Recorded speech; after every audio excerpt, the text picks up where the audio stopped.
I'm starting with a simple terrarium I bought at a pet store, the biggest size I could afford.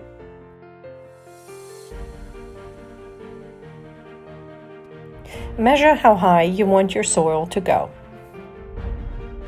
Luckily, my tank came with a back wall, so I don't have to make one from scratch. Perfect for beginners, and that is what we will use next. Mark the measurements on your back wall. Since you want the landscape to taper down from back to front, add an extra inch or two. Now carefully measure your hygrolon sheet to fit your back wall. This stuff is hard to come by and not cheap, so double check your measurements. Add an extra inch to cover uneven spaces. This is the perfect material to grow mosses. This material is pH neutral and doesn't decompose or mildew. And since I have a long way to cut across, I mark a dot in the middle as well to make sure I cut a straight line. After all, we do want it to look decent. As you can see, I already marked a spot, but I'm double checking all my measurements just to be safe. Cutting the hygrolon sheet is super simple. You can use a carpenter's knife, or like I'm doing here, simple scissors. Just make sure your scissors are sharp. And cutting a straight line is also very easy. Just follow the material's pattern. The tools you need next are a pair of flat nose pliers, a wire cutter, and aluminum wire or any wire that won't rust. I recommend using something heavier than I chose to make it a little easier to push into your foam back wall. Now cut multiple small pieces 1/2 inch to 1 inch long. You don't really have to measure it, I just did it for this video, and honestly I ended up having to use about 2 inches each because the wire is so thin. So I do strongly recommend going with a thicker wire so that you do not have to use as much and it's much easier to insert into your back wall. I use my flat nose pliers to shape these into these little U-shapes, which I will then use to attach the hygrolon sheet to my foam back wall. Don't worry about being neat and having them all evenly spaced. This is just to hold everything in place. The moss will eventually cover it all up. And this is what it will look like in the end.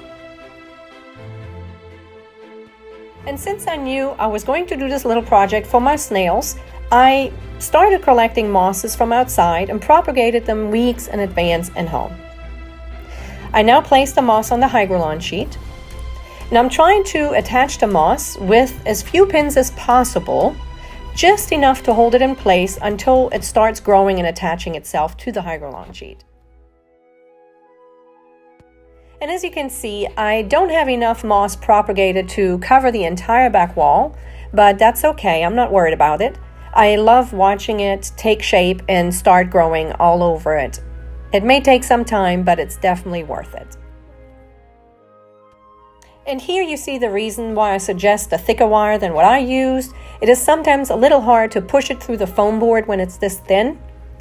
And please remember to make sure whatever material you use does not rust.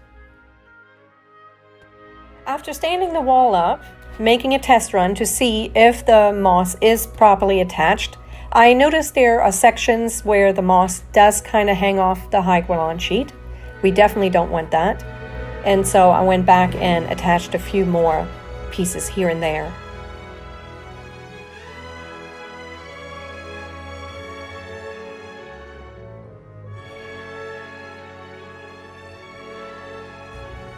Now bring the back wall back into the tank, and as you can see, I did not bring the hygrolon sheet all the way to the bottom. I don't see no reason because that's going to be covered with dirt anyway. Now we start creating a false bottom. The first layer is made of tiny little pebbles. Be sure that they're properly sterilized.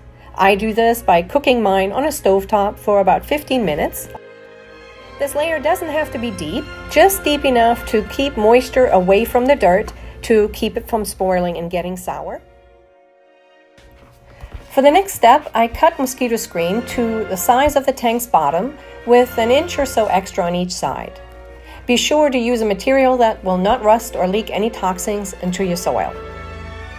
I'm now placing the screen on top of the pebbles. This is to prevent debris from falling to the bottom. think of the bottom layer as the aeration layer. And here the reason for the inch or so extra on each side. You will curl this upwards on each side, and this again is to prevent any kind of soil from the top to fall to the bottom. The second layer is comprised of small lumped charcoal.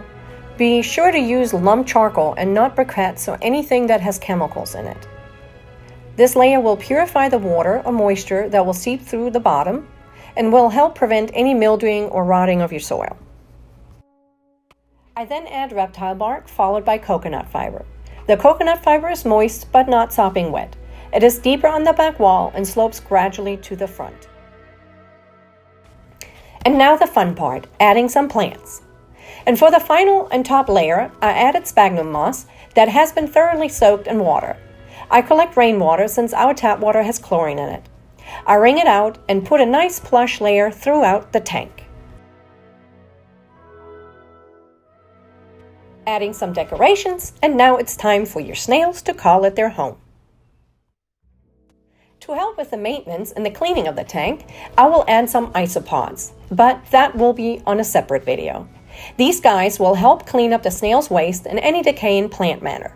This type of setup will make my maintenance job much easier.